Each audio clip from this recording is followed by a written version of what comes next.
Hello and welcome back to Under Pressure's Juniors Draft Jamboree. I am Weef, joined here by the wonderful Toma, and we are starting round 2 of Swiss. Our match is going to be Shrimp, Shried, Shrice versus Water Weezers, which are two very interesting names, and I will definitely not get annoyed of saying the first one. Yeah, I will. I might say the wrong thing on accident because I did the shrimp. I like there's a team called Shrimp Fried Rice. I'm gonna say the wrong thing at some point. I just know I am. So you're telling me a shrimp shried this Shrice? Yeah, that is what I am telling you. Oh man, that's a mouthful. I will not be saying that 3 times fast because I will not embarrass myself on stream. Yeah, I'm interested to see where this is going to go. Shrimp Fried Shrice, they are a group of friends. They've kind of played together, but they haven't done anything competitively since the juniors draft that they were involved in. Where on the other side, Water Weezers, they are a combination of two teams of Stormy Springs and Bubble Trouble. And the members of, Stormy Springs have they played Duel Link and they've done other things going on together, but the members of the other team, Bubble Trouble, haven't done anything. So this is kind of more the side where we see that they haven't done too much since the last juniors draft. Yeah, and even then, in the first junior draft, they did not make a bracket. However, once again, all of these teams have a lot more experience than they once did. So now that everyone's had a few months, everyone's been playing a lot. From what we've heard, um, teams can definitely can have a very different performance than when they did when they first played. Yeah, definitely. I'm so interested to see how this is going to go for these two teams. And it'll be even more unpredictable, maybe a little bit more crazy than even the last match that we saw going on. This is just part of the fun of juniors draft, of course. But we are going to start off round 2 on Rainmaker Capital.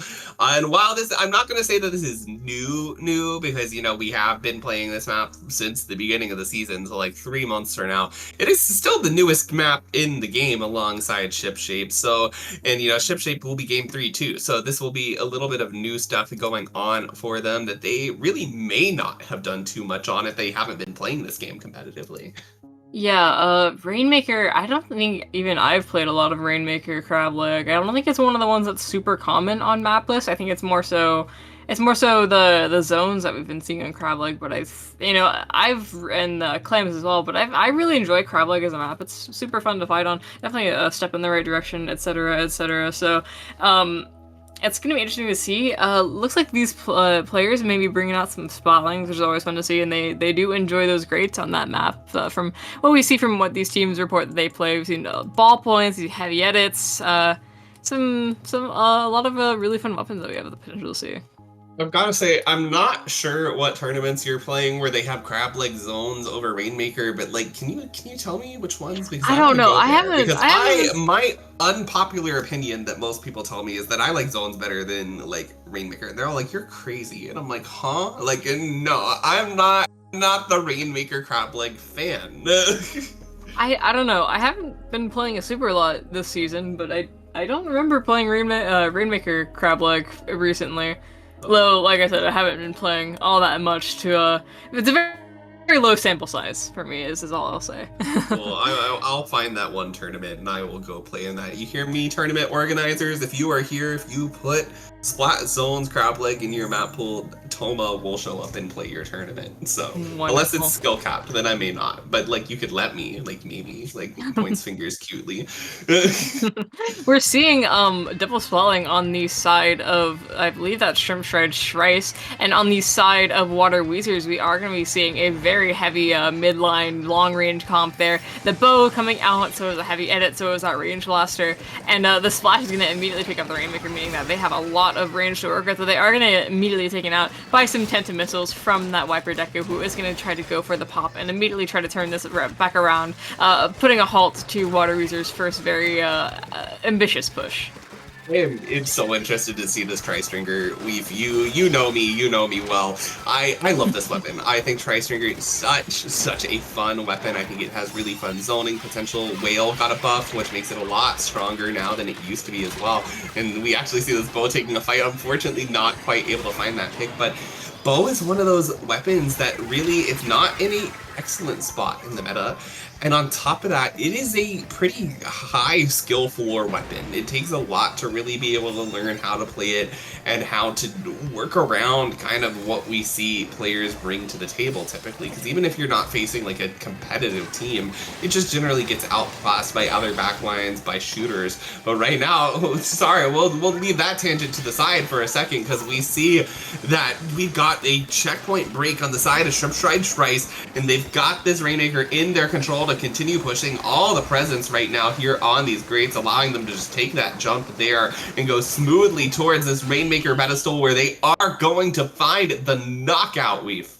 Shrice taking it 1-0 with a very fast knockout there. Before we can even register what was happening, they fried that rice all the way to the goal right there without any contestant from Water Weezers, it seemed like. That was really Shried that rice, right? We've Shried that Shrice? Shrice? Oh yeah, you're right. Look at us both messing up. Can't believe that. Yeah, no, that was super interesting. You know, one of the things that the comp can do really well, or right here specifically, we're seeing how they pop the missiles and then immediately push off of them, which is exactly what they were running to be doing. They're able to keep Water Weezers at bay because when all 4 members of the team are rushing at you, and then you also are missiled, and they're also being tri-striked, I can see why they had a very hard time getting that down, because there was also the hammer out there. It was perfect use of specials there that just completely overwhelmed Water Weezers. Yeah, that aggression was super on point. The pace was exactly where they needed it to be. Like, I had a little commentator in my head that was like, Thomas, stop talking about Tri-Stringer, there's a push happening! Like, I had like kind of stop my little tangent because the speed that they were able to put that together was honestly really impressive, and it is one of those maps that does have a tendency where it can snowball when you get that, and Shrice showing that really, really well. Another map, though, coming up here that can snowball as well is Mako-Mart Clamplets. It's one of those maps where if you kind of just give up control of your own stack and you can't get it back, things can go south really quickly. Yeah, it's all about maintaining control of those stacks and knowing how to get the control back if you do lose them, which can be pretty difficult. And I don't know if either of these players play the weapons that thrive. Like, are we going to see buckets coming out? I don't know if any of the players play it. Yeah, I'm not sure either. I mean, take a look at the Water Weezers. They've got, a blaster. They've got a support player. I do see Koi plays Carbon Roller Deco. That could be a great option here. Nines plays Tri-Slosher. Both Tri-Sloshers. That was the Splatana player that they had out earlier. Splatana's not a half bad option here. I definitely think the Slosher could do it just a little bit better and offer just a little bit more support, especially in the way of that cooler if they go with the Tri-Slosher Nouveau. On the side of Shried Shrice, looking at their roster, they do have a D-Wiper that they can bring out, but otherwise, yeah, there isn't too much in a way that they have of weapons that really synergize well with this map mode. I could see if they brought out that potential vanilla carbon that they say that they can bring out, but also the paintbrush, especially at this lower level, is basically functions like a dynamo where if you don't know how to zone it, if you don't know how to take advantage of its slow charge time and all of the lag that it has, you might be really in trouble if it starts to set up on one of your stacks. Yeah, you definitely can. You have to really know how to zone out that weapon really well. And looking into here, we do see Koi brings that Wiper out. Like I said, still not a half bad option. I think the hammer can be really great, especially if you can get around on an off angle to be able to take control and kind of catch these teams off guard. On the side of Shried Shrice, though, I'm interested to see what they're cooking up with this double Splatling comp weave. Yeah, Spatling's abound. Like I said, the Hydra Splatling is going to do a pretty good job there of maintaining a good amount of control. It can be pretty powerful, especially when, like I said, these teams might not know how to deal with its very, very overpowerful, very overpowering weaknesses. However, we're just going to see a lot of action here in mid as the other team, both teams are really kind of struggling to take control here. Mini Slotling going to be backing up just a little bit, and it looks like Water Weezer is starting to take Shrice's stack here. Yeah, they're going to be trying to move up here, though, and Water Weezer's in just an excellent place. You have that cooler out, exactly what I said we may be seeing from the side of Water Weezers, this Tri-Slosher Nuvo, just a weapon known to thrive here on the stage as it finds one, it finds two, unfortunately going down with the Power Clam there, but does buy quite a bit of time for their team. That Power Clam looks like it is going to go down, but you can see Water Weezers really hasn't given up presence here in mid. And that is the important thing. Even if you do go down, just maintaining that control. They're going to try to throw that Power Climb in. It's not going to quite work, and they go for it to pick it up again, and unfortunately end going down in the process. Now they are 2 down as the Range Buster additionally goes down. Hydra is going to be attempting to really get that Booyah Bomb out. It doesn't do a whole lot, and they do go down in the process. This is a pretty good opening for Shrice if they are able to clear everything out to get back into mid. Going to be popping out the Tri-Strikes, but not sure how much follow-up there's going to be, but they do end up getting a pick off of that. It's going to continue on taking mid, and really end up cornering the Wiper, who does go down, and additionally this jump is probably doomed as well. Yeah, and we see just a great movement there from Shrice, but they have to be careful. That Tri-Slosher finding one, but isn't able to save the Power Clam there. Now Shrice trying to move here in on this off angle with the Power Clam, but getting caught out by that blaster. The Zinc Mini trying to get it together and make it work. They do find the basket connection, and they do have some clams to be able to add to this weave as well. Those Tri-Strikes out, gonna give them a little bit of space here, but a little bit slow to the punch on adding those clams in. Only able to pick up 3 as this last one moves in. Does find 3 more, thankfully, but that could have been a lot worse of a situation for Water Weezers had they not found those picks. And Water Weezers, though, looks like they have a pretty good opening here as a lot of the members of Shrice are going down. And so they are able to buy back mid in enough time, but they only have about 2 minutes and 30 seconds to push through all the way to around 40 points, which is not an impossible lead, but it is going to be difficult considering how hard it's been for either of these teams to break through mid at all. And it looks like Shrice is kind of back on the up and up here. Reef Sutter is going to go in, getting a pick with a run over, and all they need right now is clam economy. It looks like they might be set for another push. Yeah, that's what they're working towards trying to get. You've got this 7 clams right there underneath, but they are forced to back up, looking at those bombs, looking at this wave breaker, the slosher, the blaster, all working together in tandem to force them back. This is what you need to see right now out of Water Weezers to stay alive, and just that Dulise left up. They're going to try to break the basket, but no, it's going to be Water Weezers that's breaking the basket. And look, they are pretty much uncontested there under the basket as all the members of Shrice were on the respawn, now allowing them to bring that score down to 53. Nine's going to need to be able to back up here, provide some jumps in. They've got that cooler to make sure if they go down, they come back fast. All the jumps coming on the cooler are going to allow them to get it too. And this fight is going to go out in mid. You see some lives going down here. We're going to be back really fast as they're just pushing up here, taking 2 down. The hammer coming in as well, but there's no Power Clam to be had on the side of Shrice to get a score going right now. Yeah, Hydra unfortunately not able to get a pick, which is going to lead to Shrice having a pretty good control over it. The Wiper's going to go in, though, me a little bit of a hero, going to pick off almost that ink back. That could have been really disastrous for that back. And the Range Buster still goes behind, still gets the pick, and unfortunately Shrice, so close to that lead coming back into their hands, is going to be left with a pretty empty push here. Reset all the way back to spawn, and only 40 seconds left to go to really make something happen.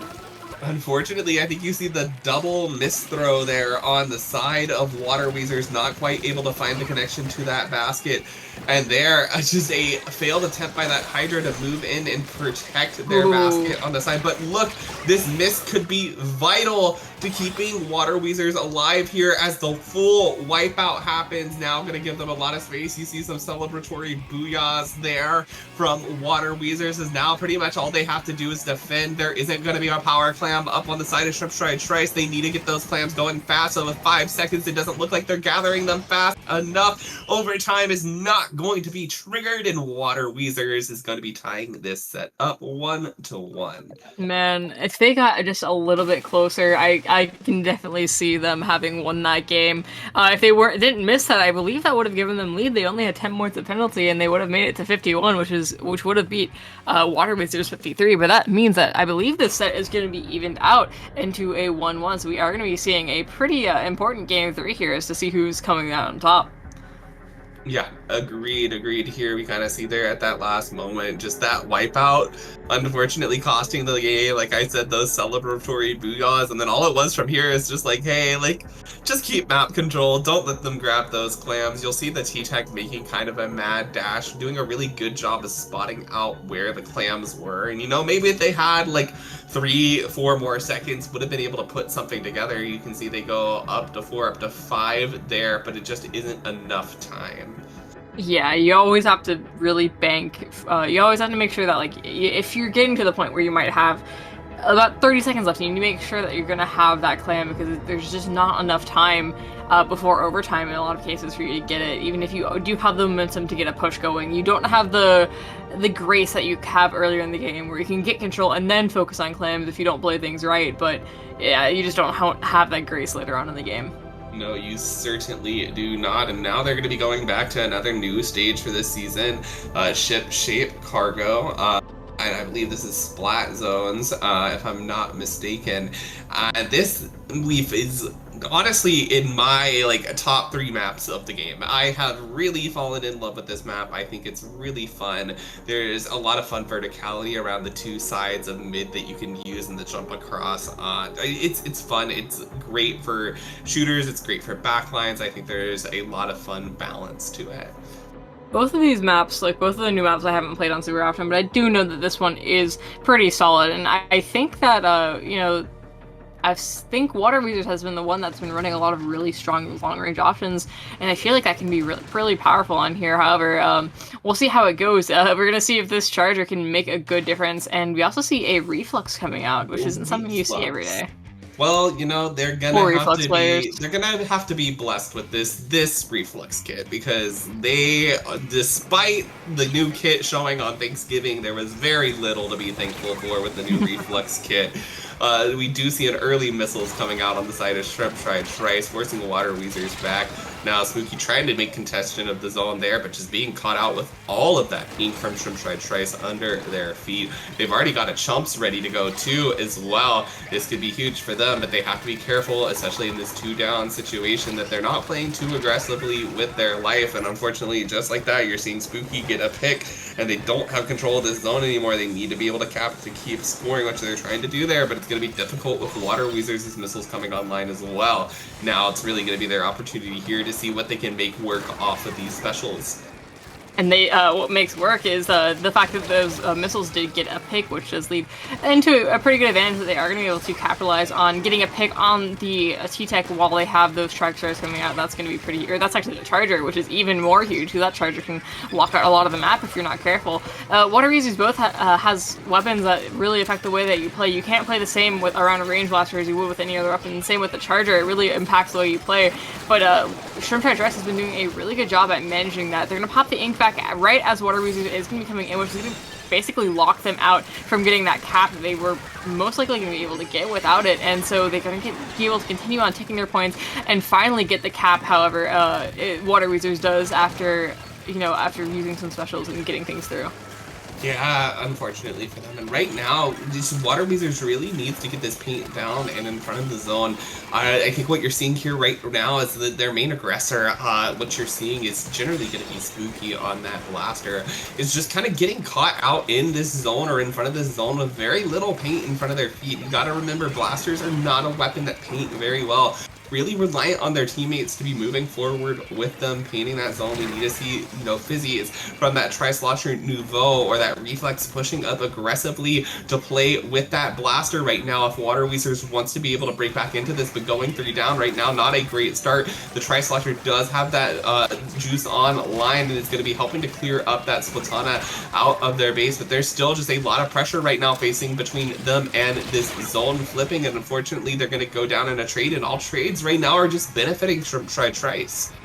Yeah, it's really seeing Water Weezers kind of blindside onto the zone, but in reality, they really need to get control in front of it. They do buy themselves one last lease on life with that massive penalty that got applied to Shrice, but they still have to be able to get control here, and protecting Cheese with this back here is going to be a really good move. They're going to be able to get 2 with the explosion from that, which is going to buy them a lot of time to get their team back in and continue to take down this timer, get through that cap, and I think they're aiming for a KO here. Oh my gosh, that EFAC was solid. Great picks there. And just look at this cheese here farming up these kills here, just trying to keep Water Weezers out of this zone. Like you said, not a lot of time. They got about one try left, but a collateral snipe is going to be able to seal that deal and buy them a little bit of extra time here, but they really need to force Shrice back and get them out of this zone area so that they can really take this control forward. But unfortunately, 2 down does mean that Shrice is going to be able to come back here and cap the zone pretty much uncontested. They have all these specials. You're seeing them being popped time and time again. You're seeing Vac protecting the zone. There you saw the chumps in tandem with the tri-strikes. Shrice really just has this special coordination down. Yeah, and it's doing a really good job at keeping Water Weezers out. And I think something we're seeing from Water Weezers is they're really just tunnel visioning onto the zone and trying to get that zone cap without, you know, a lot of support to back it up. Even if they get that zone cap, they're going to lose it without the backing. And in order to get the zone in the first place, they really just need to have the control they can get to pressure Shrice out of it. But as we are ticking down to the last few seconds, we're going to see another double with that Vac, and that is going to be game 2-1 Shrice in this set. Yeah, fun set there, Weave, and just a lot of back and forth there in that game. Lots of last minute saves from Water Weezers, and we saw that they're definitely able to stay competitive with Shrice as they were able to take that, you know, game in Mako Mart, which again was just so back and forth. Here we kind of see the 1 minute mark left. Or no, we're not gonna see it. We're gonna see maybe we are. I don't know what's happening, but we're gonna just see 9 here trying to get in with this cooler, but so many members just go down at the wrong time. They find the pick on cheese, but it isn't enough. As you kind of see here, they'll just go in one at a time. They go down there. Spooky is now jumping in. Now Spooky's kind of out of position, has no paint under their feet, is going to be easily picked off, and Shrice was really just using that paint control to get picks and using it to take their fights really wisely. Yeah, the desperation at the end of a zones game, when you see that timer ticking down, you know you're running out of time, it can be really tough, but you just have to keep your team in mind. You have to keep playing like as a team, realize that you have to take it slow. You have to be fast, but you can't rush a zone cap, at least a sustainable one. And so that's something that it's really important to keep in mind as you play those zones games, is that sometimes you just have to take a little bit of time to prepare in order to save yourself a lot of time later. Yeah, absolutely right there, Weave. And you know, that's somehow how these cards fall. But these two teams, you know, not going anywhere. They still have 2 more rounds of Swiss left to go to be able to make their way up to one of the brackets here today. And they're definitely, you know, still in this. I think these teams showed that they have, you know, what it takes. And I really think, especially Shrice, that special coordination, I don't even think that's something that we really saw as well on that first set that we saw today against teams that have been playing competitively. So maybe a little bit of a sleeper pick. Oh, absolutely. Yeah, those backs were really impressive. The way that they were able to coordinate it, that's not something you get to see every day. Even when you start to get to like high-low level, that's not something that you see very often. So very impressive, and I'm definitely going to keep watching them as we move forward. For sure, but with that being said, we'll be going to a quick break as these teams are finishing up their second round here in the Swiss stage, and we'll be back for some more Splatoon action here very shortly. See you then.